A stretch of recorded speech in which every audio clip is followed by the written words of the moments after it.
నేను చిన్న సాక్ష్యం నేను చెప్తానండి. నా జీవితంలో జరిగిందే. నేను మీ అందరికీ తెలిసిందే, నేను డబుల్ మ్యాథ్స్ చేశాను. మా వారు ఎంటెక్ చేశారు విట్ కాలేజ్ వెల్లూరులో.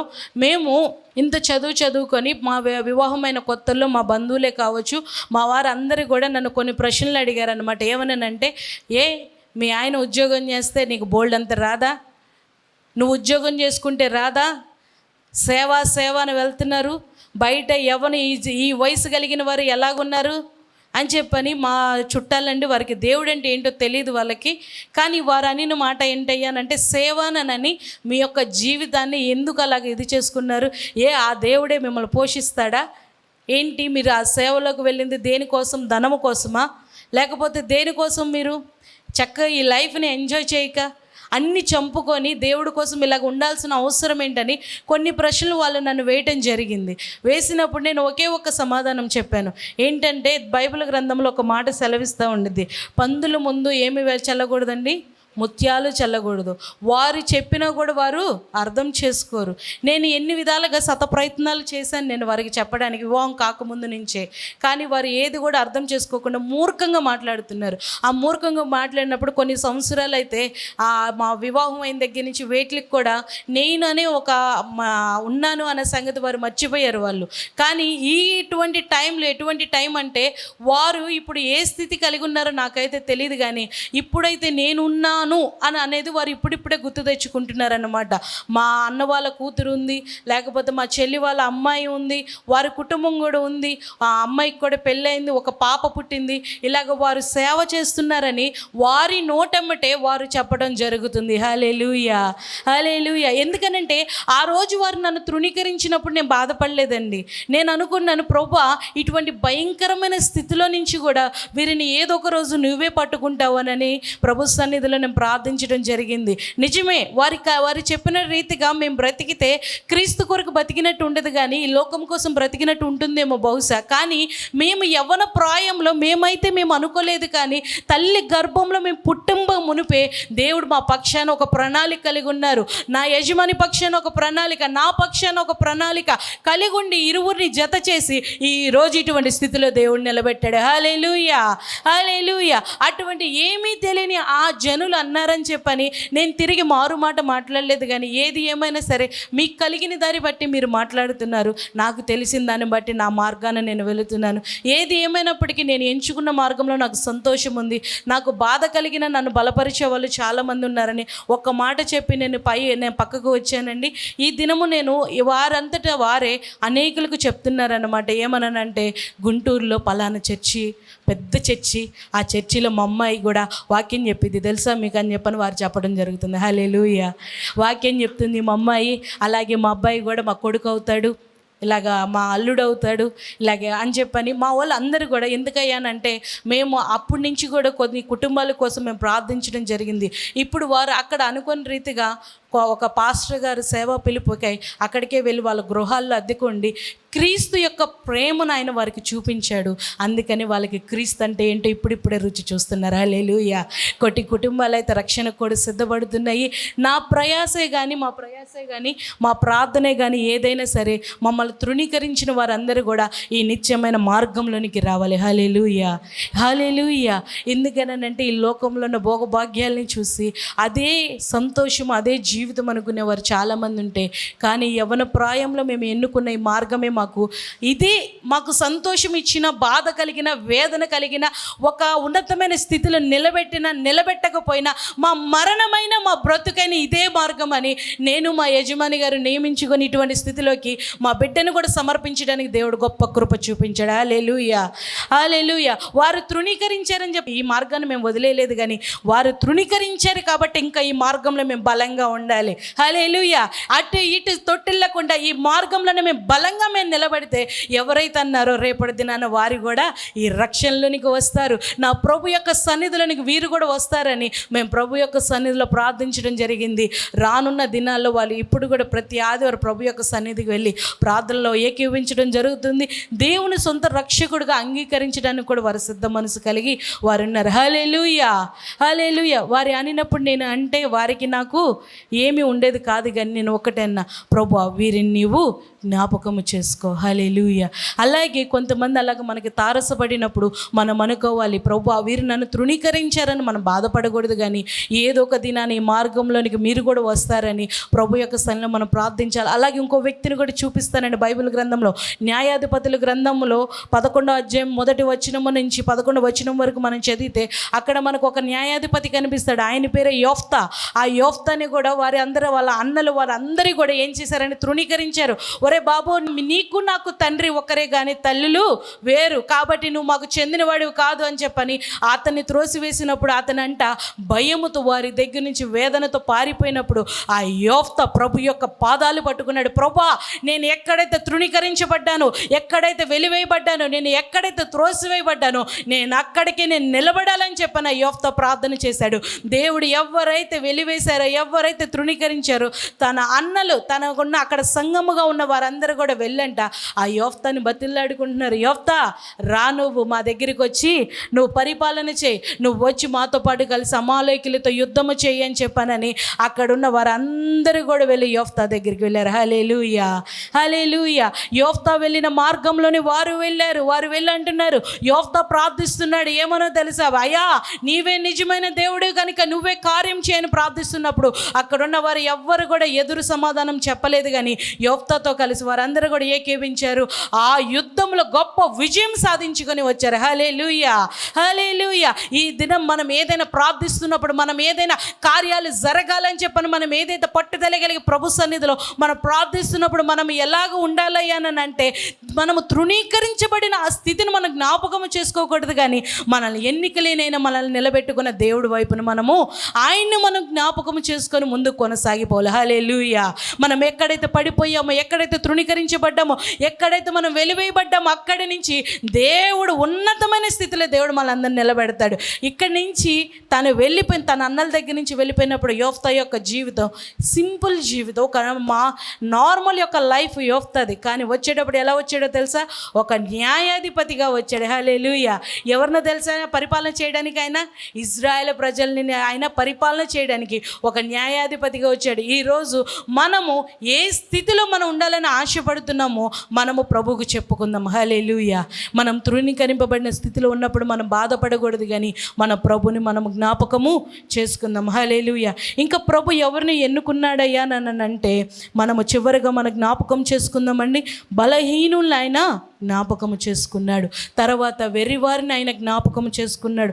తర్వాత ఎన్నిక లేని వారిని ఆయన జ్ఞాపకము చేసుకున్నాడు. హల్లెలూయా, హల్లెలూయా. మనం మనం వారి మధ్యలో ఉన్నామో మనం జ్ఞాపకం చేసుకుందాం. ఇటువంటి లక్షణాలన్నీ కూడా మనలో ఉన్నాయి, కానీ దేవుడు తన విలువైన ప్రేమను బట్టి నిన్ను నన్ను ఎన్నుకొని ఈ గొప్ప భాగ్యాన్ని దేవుడు అనుగ్రహించాడు. హల్లెలూయా, హల్లెలూయా. ఎన్నిక లేని వారిని వెర్రివారు ఎవరయ్యానంటే పరిశుద్ధ గ్రంథంలో మనము చూస్తే అపోస్తుల కార్యము 2వ అధ్యాయంలో మనం చూస్తే 5, 6, 7 ఆ వచనాల్లో చూస్తే అక్కడ విద్య లేని పామరులు కనిపిస్తారు మనకి. వారందరూ కూడా వారు అంటారు, అక్కడంట ఆ చుట్టూరు ఉన్న యూదయ ప్రజలందరూ కూడా వచ్చి అంటూ ఉంటారన్నమాట ఈ శిష్యుల్ని, ఏమనంటే వీరందరూ గలేలు కారా? గలేలు అంటే ఎవరో తెలుసా? జాలర్లు, చేపల పట్టు జాలర్లు కదా. వీరేంటి రకరకాల భాషలతో వీరు మాట్లాడుతున్నారు, వీరేంటి ఇటువంటి స్థితిలో ఉన్నారు, వీరేంటి ఇటువంటి ఉన్నతమైన స్థితిలో వారు ఉండి దేవుడి గురించి వారు ఏదైతే భాష కలిగారో అక్కడున్న రకరకాల భాషలన్నీ కూడా వీరు మాట్లాడుతూ ఉన్నారు. కొన్ని సందర్భాల్లో మనం అన్య భాషలతో మనం మాట్లాడేటప్పుడు ఒక దైవజనులు చెప్పడం నేను విన్నానండి. ఏమనంటే మనకంట కొన్నిసార్లు ఇలాగ మామూలు భాషతో మనం ప్రార్థన చేసేటప్పుడు సాతానికి అన్నీ అర్థమయ్యి కొన్ని ఆటంకాలు ఎదురు చేస్తూ ఉంటాడనమాట, జవాబు రాకుండా చేస్తూ ఉంటాడు. ఎప్పుడైతే అన్య భాషలతో మనం ప్రార్థిస్తూ ఉంటామో, అన్య భాషలతో మాట్లాడేవాడు ఎవరితో మాట్లాడుతున్నట్టు? దేవునితో మాట్లాడుతున్నట్టు అని. అయితే ఆ దైవజనులు అంటే ఒక రోజు ఇలాగ ప్రార్థిస్తుంటే, అయ్యా సేవలో నాకు ఉన్నతమైన జీవితం కావాలయ్యా, నేను సేవలో ఎదగాలయ్యా, నేను ఇలాగ వచ్చాను ప్రభు అని ఆ దైవజనుడు ప్రార్థిస్తూ ప్రార్థిస్తున్నాడంటే సాతాను అడుగడుగున ఆటంకాలు, ఇబ్బందులు అన్నీ ఎదురవుతున్నాయి. ఇవి పాస్టర్ గారికి ఏం అర్థం కాలేదండి, దైవదాసులు గారికి. తర్వాత ఎప్పుడైతే పరిశుద్ధాత్మ దేవుడు ఆత్మతో నింపాడు, ఆత్మతో ఆయన అన్ని భాషలతో పరిశుద్ధాత్మ దేవుడు మాట్లాడుతూ ఆయన యొక్క విజ్ఞాపనలు, ఆయన యొక్క ప్రార్థనలు ఎప్పుడైతే చేయటం మొదలుపెట్టాడో అన్నిటి నుంచి దేవుడు విడుదలనిచ్చి గొప్ప స్థితి అనుగ్రహించాడు. హల్లెలూయా, హల్లెలూయా. మనం అన్య భాషలతో మాట్లాడేటప్పుడు, ప్రభును స్తుతించేటప్పుడు, ప్రభునామని ఎవరైనా సరే మనల్ని అయ్యే మీరు ఇది కాదు, మీరు ఇది కదా మీ స్థితి అని చెప్పని మనం హేళన చేసేటప్పుడు కూడా మనం ఈ చిరునవ్వు ఒక్కోసారి నవ్వుతూ ఉంటామా, లేకపోతే నన్ను కొట్టారు కదా అని చెప్పని రెండు ఇటో చెంప అటో చెంప వాయిస్తామా? వాయించం కదా. కానీ క్రీస్తుని కలిగి ఉన్నాం కాబట్టి మన గాంధీ తాత గారు కూడా చెప్పే ఉంటారు, ఒక చెంప కొడితే ఇంకో చెంప చూపించాలి అని. కానీ ఇక మనం క్రీస్తుని కలిగిన ఈ లోకంలో మనం ఉన్నప్పుడు మనం వారు ఏదైనా మాట మాట్లాడితే మనల్ని దూషిస్తే వారు అనవచ్చు, రే మీరు వెర్రివారిగా మీరు ఆ దేవుని స్తుతిస్తున్నారు, వెర్రివారిగా ఉండి ఏ కార్యాలు మీ పక్షాన జరగపోయినా, ఆ దేవుడు మీకు ఎటువంటి గొప్ప సూచనలు మీ జీవితాల్లో చేయకపోయినా మీరు ఆ దేవుని మీరు ఎన్నుకున్నారు అని చెప్పనని అంటున్నప్పుడు కూడా మనం చిరునవ్వుతో ఆ మాటలు మనం స్వీకరించే వారిగా ఉండాలే కానీ బదులు మాట్లాడేవారిగా మనము ఉండకూడదు. వారు అంటారు వెర్రివారు, వీళ్ళందరూ కూడా అక్కడ అంటున్నారు, వారు యూదా ప్రజలంతా కూడా, వీరందరూ గలీలు కారా, వెర్రి మాటలు, వీరు వెర్రివారు, వెర్రి మాటలు అంటే వారికి కనిపిస్తున్నాయి వెర్రి మాటలుగా. కానీ పరిశుద్ధాత్మ దేవుడికి తెలుసు, వారు ఆత్మతో అభిషేకించబడి అగ్ని జ్వాలలతో నాలికలు విభజించబడి వాళ్ళు ప్రభు సన్నిధిలో వారు ప్రార్థిస్తున్నారు అన్య భాషలతో. ప్రభువా నీవే మాకు ఆదరణకర్తవని చెప్పని ప్రభుని స్తుతిస్తున్నారు. హల్లెలూయా. ఆ విద్య లేని పామరులే, ఆ వెర్రివారే ఆ దినాన వారు దేవుని యొక్క సువార్త ప్రకటిస్తుంటే ఇంచుమించు 3,000 మంది ప్రభుని సొంత రక్షకుడిగా అంగీకరించారు. హల్లెలూయా, హల్లెలూయా. మనం ఇలాగ ప్రార్థిస్తున్నప్పుడు, మనం ఇటు రీతిలో ఉన్నప్పుడు మనలో కూడా అంటారు వెర్రి వారిగా వీరు చేస్తున్నారు, వెర్రి పనులన్నీ చేస్తున్నారని వారు అంటున్నప్పుడు ఒక దినం రాకపోతుంది అన్నవారే ప్రభు సన్నిధికి వచ్చుదురుగాక. ఆమేన్, హల్లెలూయా. మనల్ని ఎవరైతే మనం తృణీకరించి మన ఇటు రీతిలో మాట్లాడుతున్నారో వారందరూ కూడా ఒక దినము వచ్చి ప్రభు యొక్క సన్నిధిలో మోకరించుదురుగాక. ఎందుకంటే లేఖనం సెలవిస్తుంది, నా నామమున ప్రతి నాలుక స్తుతించబడును, ప్రతి మోకాలు నా ఎదుట వంగును. హల్లెలూయా. ప్రతి చేతులు కూడా ఆయన వైపు ఎత్తి అయ్యా నీవే నిజమైన దేవుడు అనే దినాలు అతి త్వరలో రాబోతున్నాయి. హల్లెలూయా. ఎందుకంటే దుర్దినాలు మనం బ్రతుకుచున్నామని ఇందాకడే మనం తెలుసుకున్నాం. కాబట్టి మనం ఎట్టి స్థితిలో మనం ఉన్నా కూడా ప్రభుని చూపిస్తూ మనం ముందుకు వెళదాం. చివరిగా నేను ఒక మాట చెప్పి నేను ముగిచ్చేస్తానండి. బైబిల్ గ్రంథంలో ఎన్నిక లేని వారిని దేవుడు చివరికి ఎవరిని ఎన్నుకున్నాడయ్యానంటే ఒక పాపాత్మురాలైన స్త్రీని. ఆమెను ఎవ్వరు కూడా కావాలని కోరుకోలేదు, కానీ ఆమెను ఎన్నుకుంది మాత్రం మన ప్రభు అయిన యేసుక్రీస్తు. హల్లెలూయా, హల్లెలూయా. మనం ఈ భూలోకంలో ఉన్నప్పుడు ఒక పాపాత్ములాగే ఉన్నాం. మన నీతి ఎలాగుందండి? మురికి గుడ్డగా ఉంది. ఆయన తేరి చూచినప్పుడు మన నీతిని బట్టి, మన వేటిని బట్టి కాదు, కానీ ఆయన ఈ భూలోకంలో 3.5 సంవత్సరం ఆయన ఉన్నప్పుడు ఆ పాపాత్మురాలైన స్త్రీ ఆమె ఆయన ఎదుట పడినప్పుడు ఆయన అంటున్నాడు, అమ్మా వారు నిన్ను శిక్షించలేదు కదా, నేను కూడా శిక్షించను, మరలా నువ్వు ఏం చేయకు, పాపము చేయకు. ఈరోజు ఆ దేవుడే మనతో మాట్లాడుతున్నాడు. ఎన్నిక లేని నీ జీవితానికి ఒక గొప్ప ఒక స్థితిని నేను మీకు ఇచ్చాను. రక్షింపబడక ముందు మీ స్థితి ఎలాగ ఉన్నదో పరీక్షించుకొని, రక్షింపబడిన తర్వాత మన స్థితి ఎలాగ ఉన్నదో పరీక్షించుకున్నాం. ఎన్నిక లేని మనల్ని దేవుడు ఎలా ఎన్నుకున్నాడు? ఒక వెర్రివారి మధ్యలో నుంచి, ఒక మన తృణీకరింపబడిన వారి మధ్యలో నుంచి మనల్ని దేవుడు ఎలాగనంటే ఒక నీచమైన స్థితిలో నుంచి కూడా ఆయన జ్ఞాపకము చేసుకొని బీదల్ని, దరిద్రులైన ఆయన పెంట కుప్ప మీద నుంచి లేపి అధికారులతో కూర్చుండి పెట్టేవాడే మన దేవుడు. హల్లెలూయా, హల్లెలూయా, హల్లెలూయా. ఒక అధికారమే కానీ, ఒక ఉన్నతమైన స్థితే కానీ దేవుణ్ణి బట్టే కానీ, మన యొక్క గొప్ప బట్టి కాదు, మన శక్తిని బట్టి కాదు, మన బలమును బట్టి కాదు, వేటిని బట్టి కూడా కాదు, కానీ మనకి కేవలం ఆయన కృపను బట్టే దొరుకును. ఆమేన్, హల్లెలూయా, హల్లెలూయా. ఆయన కృపను బట్టే మనందరికి అనుగ్రహించాడు. ఈరోజు ఎన్నికలేని మనమందరం కూడా ఈ పాపాత్మురాలైన స్త్రీకి దేవుడు ఒకే ఒక్క మాట అన్నాడు. ఏమన్నాడు తెలుసా? వారందరి పాపముల గురించి నేల మీద రాశాడు, కానీ పరిశుద్ధాత్మ అదే ప్రభువైన యేసుక్రీస్తు ఆ పాపాత్మురాలతోనే ఒకే ఒక్క మాట మాట్లాడుతున్నాడు. వారు నిన్ను శిక్షించలేదు, కానీ నేను నిన్ను శిక్షించను, నువ్వు మరలా ఈ పాపమును చేయకు. మనము రక్షింపబడిన తర్వాత ఎలాగ ఉన్నాం, తిరిగి అదే పాపంలో ఉన్నామా, లేకపోతే పరిశుద్ధాత్మ దేవుడు మనల్ని ఎటువంటి ప్రణాళికలో ఆయన మనల్ని ఎన్నుకున్నాడో ఆ స్థితిలో ఉన్నామా, మనల్ని మనం స్వపరీక్ష చేసుకుందాం. కొన్నిసార్లు మన తలంపులను బట్టి మన పాపపు స్థితిలోనికి మనం వెళ్ళిపోతాం. కొన్ని సందర్భాలలో మన యొక్క మాటలను బట్టి ప్రభువుకి దూరంగా వెళ్ళిపోతూ ఉంటాం. కొన్ని సందర్భాల్లో మనం వినే ఆ మాటలను బట్టి కూడా మనము దూరంగా వెళ్ళిపోతూ ఉంటాము. కొంతమంది, నేను ఒక మాట చెప్పనండి, కొంతమంది కంటితో చూసిన ఆ వ్యక్తి జీవితాన్ని బట్టి అతని యొక్క తీర్పుని తీర్చేస్తారనమాట. అయితే కానీ కొంతమంది ఉంటారు చాలా జ్ఞానంగా నడుచుకుంటారు. ఎలాగన్నానంటే దైవదాసులు వలె ఇక్కడ నిలబడి, ఇక్కడనే కావచ్చు ఎక్కడైనా కావచ్చు, దైవదాసులు ఎవరు కూడా తొందరపడి విశ్వాసుల గురించి తీర్పు తీర్చరు. ఎందుకో తెలుసా? వారి యొక్క స్వపరీక్షను వారినే చేసుకోమని వారికి వదిలివేస్తారు. ఎందుకనంటే వారు చెప్పేది ఒకటే, దేవుడు ఒకే ఒక్క మాట, మీరు మరల పాపము చేయకూడి, ఆజ్ఞ అతిక్రమమే పాపం. ఆయన ఆజ్ఞ చెప్తున్నాడు, మరలా ఏం చేయొద్దు, పాపము చేయొద్దు. మరలా మీరు ఆ స్థితిలోనికి మీరు వెళ్ళవద్దు. కానీ కష్టమైన నష్టమైన ఏదైనా కానీ ఇదే మార్గంలో వెళ్ళమని పరిశుద్ధాత్మ దేవుడు మనకి చెప్పే దేవుడే మన దేవుడు. హల్లెలూయా. ఈరోజు పరిశుద్ధాత్మ దేవుడు మన స్వపరీక్ష చేసుకో.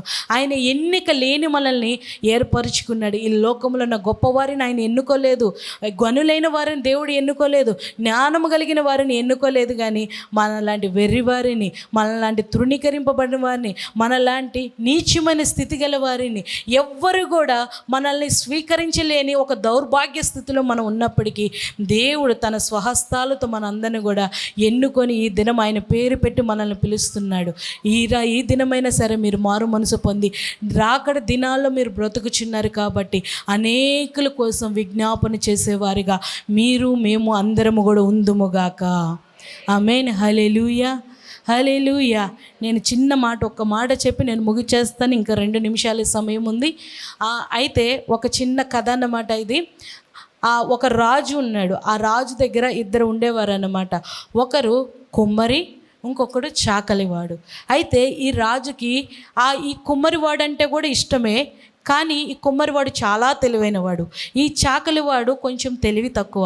ఈ రాజు ఏది చెప్తే అది చేసేవాడు అన్నమాట ఈ చాకలివాడు. అయితే ఒక రోజంట ఈ రాజు ఈ చాకలివాడిని ప్రతిరోజు పిలిచి, ఈ చాకలివాడు చక్కగా రాజు యొక్క వస్త్రములు ఉతికి రాజుకి ఇష్టంగా, ఆయనకి ఎలాగ ఇష్టమో అలాగా చక్కగా అలంకరించి ఆ వస్త్రములు ఇస్తున్నప్పుడు రాజు ప్రతిరోజు ఈ చాకలివాడి మీద ప్రేమ పెరుగుతుందన్నమాట. కానీ ఈ కుమ్మరివాడికి ఏమవుతుందంటే రోజుకి ఈ చాకలివాడి మీద అసూయ పెరిగిపోతుంది. సరే, ఏదో ఒక రోజు ఈ చాకలివాడిని ఈ రాజు దగ్గర మనం ఏం చేయాలి, ఇరికించాలి అని చెప్పని అనుకున్నాడు. ఒకరోజు అంటున్నాడు, అయ్యా రాజా, నీకు ప్రతిరోజు ఏనుగు మీద స్వారీ చేస్తున్నావు కదా, నువ్వు ఈ ఏనుగుని ఒక్కసారి మన చాకలివాడికి ఇస్తే చాకలివాడి నల్లగా ఉన్న ఏనుగుని తెల్లగా చేసిస్తాడు కదా అని చెప్పని ఈ కుమ్మరివాడు ఆ చాకలివాడి మీద పాపం ఆ ఆజ్ఞ ఇచ్చేలాగా చేస్తాడనమాట. అయితే ఈ చాకలివాడు ఏం చేశాడయ్యా అంటే ఆలోచించి రాజు వెంటనే ఆజ్ఞ ఇచ్చాడు, చాకలి, నువ్వు నా ఏనుగుని రేపటికల్లా ఏం చేయాలి, నువ్వు తెల్లగా మార్చేయాలని అంటే ఈ చాకలివాడు ఆయన ఆలోచించి అంటాడు, సరే రాజా, నీ మాటే చిత్తగించును గాక అని అంటాడు. సరే, అది అయిపోయింది. అయితే రాజా, నా యొక్క చిన్న విన్నపం ఏంటి అని అంటే, సరే నేను ప్రతిరోజు బట్టలు ఉతికేటప్పుడు, దుస్తులు ఉతికేటప్పుడు ఒక కుండలో వాటిని నానబెట్టి కింద మంట పెట్టి నేను వాటిని బాగా ఉడికిచ్చి ఉతుకుతాను రాజా. అలాగే ఈ ఏనుగును కూడా నేను కుండలో నానబెట్టడానికి ఆ కుమ్మరి వాడిని ఏనుగు సరిపడా బాణన చేయమని చెప్పని చాకలివాడు అడుగుతాడనమాట. సరే, ఈ కుమ్మరి కక్కలేక మింగలేక ఏమీయూ చేయలేక ఆ విభ్రాంతి మొహం ఒకటి వేసుకొని చూస్తూ ఉంటాడనమాట. నేను ఏదో చేద్దాం అనుకుంటే ఈ చాకలివాడు నన్ను ఏదో చేసేటట్టున్నాడు అనుకొని, సరే చేస్తాను ప్రభా బాణలు అన్నాడు. ఒకటి చేశాడు, ఆ ఏనుగిట్ట కాలు పెట్టంగానే ఇరిగిపోయిందనమాట.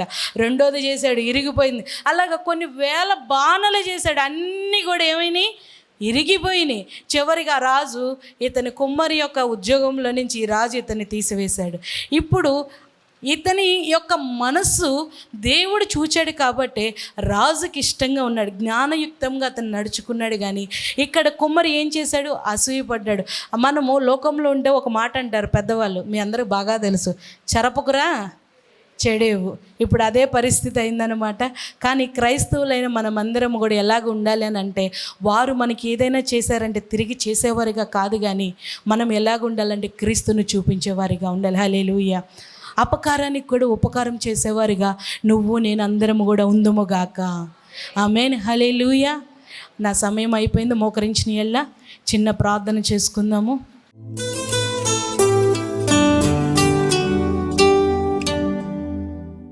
సంఘానికి వందనాలు. చాలా కాలం నుండి అలర్జీ, జలుబు, తుమ్ములు విపరీతంగా వచ్చాయి. ఉదయం లేచిన వెంటనే ఎక్కువగా తుమ్ములు వచ్చాయి. చాలా బాధపడేదాన్ని. పోయిన వారం డాక్టర్ గారి దగ్గరికి వెళ్ళి చూపించుకున్నాను.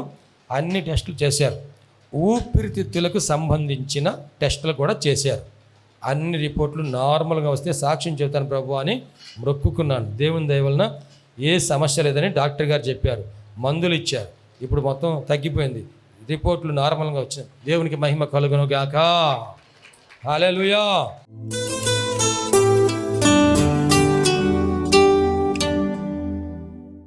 వెళ్తే టెస్టులు చేసి తలలో బ్రెయిన్లో చిన్న బ్లడ్ క్లాట్ ఉంది అని చెప్పారు. అడ్మిట్ అవ్వమన్నారు. అడ్మిట్ అయిన తర్వాత పాస్టర్ గారికి ఫోన్ చేసి ప్రేయర్ చేయించుకున్నాం. దేవుని కృపను బట్టి క్షేమంగా డిశ్చార్జ్ అయినాం. దీన్ని బట్టి దేవునికి స్తోత్రాలు. అలాగనే మా బాబు Rakesh BTech second year exam కోసం ఆగస్టు నెలలో జరిగిన ఉపవాస ప్రార్థనలో ప్రార్థన చేసుకోగా సెప్టెంబర్లో వచ్చిన రిజల్ట్స్లో 9.02 జీపీతో దేవుడు పాస్ చేసి దీవించినందుకు దేవునికి స్తోత్రాలు కలుగును గాక. గట్టిగా చప్పట్లు కొడుతూ దేవునికి మహిమ చెల్లిద్దాం. ఓకే, దేవుడి కుటుంబాన్ని దీవించను గాక. God bless you.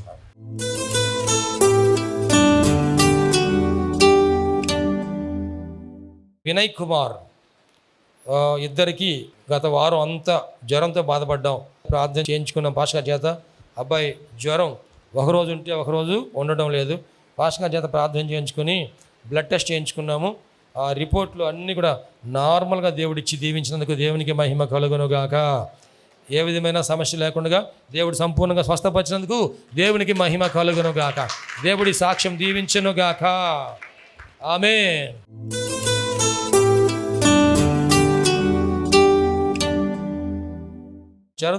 అమ్మకి నాన్నకి వారికి అందరికీ జ్వరాలు వచ్చినాయి. అయితే ఎన్ని మందులు వేసుకుని తగ్గలేదు. అప్పుడు ప్రార్థన చేసుకున్నాం. దేవుడు కృప చూపించి ఆ జ్వరాలు తగ్గించినందుకు దేవునికి మహిమ కలుగును గాక. ఆమేన్.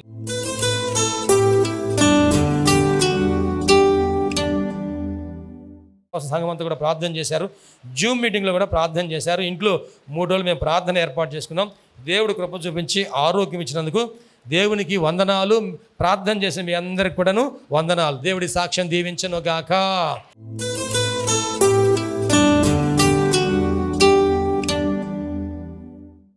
చర్చికి వస్తుండగా చెప్పు తెగిపోయి చెప్పు స్లిప్ అయిపోయి కింద పడిపోయాను. నడుముకి బాగా దెబ్బ తగిలింది. ప్రభువా నన్ను స్వస్థపరిచాయా, నీ మందిరంలో సాక్ష్యం చెబుతాను అంటున్నాను. ఆ నడుముకి తగిలిన దెబ్బ అంతా కూడాను, గాయం అంతా కూడా, నొప్పి అంతా కూడా దేవుడు తొలగించినందుకు దేవునికి మహిమ కలుగును గాక.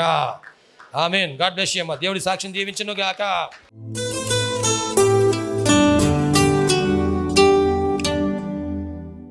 వందనాలు. ఈ సాక్ష్యం ఏంటంటే టైఫాయిడ్ జ్వరం వచ్చి చాలా నీరసంగా ఉన్నాను. రక్త కణాలు కూడా తక్కువగా ఉన్నాయన్నారు.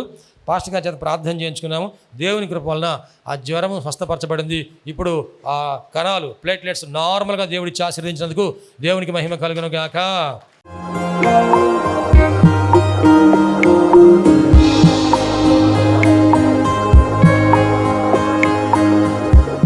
ప్రభునందు ప్రియ దేవుని బిడ్డలారా, ఎంతవరకు దేవుని వాక్యం విన్నందులకు ప్రభునామమున వందనాలు తెలియజేస్తున్నాం. మనం అందరం ప్రార్థనలో ఏకీపిద్దాం. తలలు వంచి కనులు మూసుకొని ప్రార్థనలో ఏకీపిద్దామండి. ప్రార్థించుకుందాం. మహోన్నతుడైన దేవ, పరిశుద్ధుడైన మా ప్రభువా, నీ పరిశుద్ధమైన పాదములకు వందనాలు. ఇదిగో నాయనా, ఈ వాక్యము ద్వారా మాతో మీరు మాట్లాడినందుకు వందనాలు ప్రభా. అవును, నువ్వు సజీవుడైన దేవుడు అయ్యా, మాట్లాడే దేవుడవు ప్రభా. ఈ వాక్యం మా హృదయంలో పదిలిపరుచుకుంటూ సహాయం చేయండి. సంపూర్ణమైన మారు మనసు మాకు దయచేయండి. పాప క్షమాపణ అనుభవం మాకు దయచేయండి, రక్షణ ఆనందం మాకు దయచేయండి ప్రభువా. ఈ అనారోగ్యములు, బలహీనతలు, సమస్యలు, శోధనలు, సైతాను ఆటంకాలు అన్నీ కూడా యేసుక్రీస్తు నామములో తొలగించండి నాయన. పరిశుద్ధాత్మ దేవ మీ కార్యం జరిగించండి అయ్యా. మీరు మాకు తోడుగా ఉండి దీవించండి. మమ్మల్ని మా కుటుంబం జ్ఞాపకం చేసుకోండి. మా బిడ్డలు మీరు ఆశీర్వదించండి ప్రభువా. మా కుటుంబంలో రక్షణ ఆనందం సంపూర్ణంగా దయచేయండి. ఎటువంటి అవసరాలని మీకు తెలుసునైనా ప్రతి అవసరతలో కూడా మాకు సహాయం దయచేయండి. అన్ని విషయాలు కూడా మీరు దీవించండి. ఈ టీవీ ప్రోగ్రాం చూసిన ప్రతి ఒక్కరిని పేరు పేరు వరుసన మీరు దీవించి రక్షించి మీరు అక్కడ కొరకు సిద్ధపరచండి.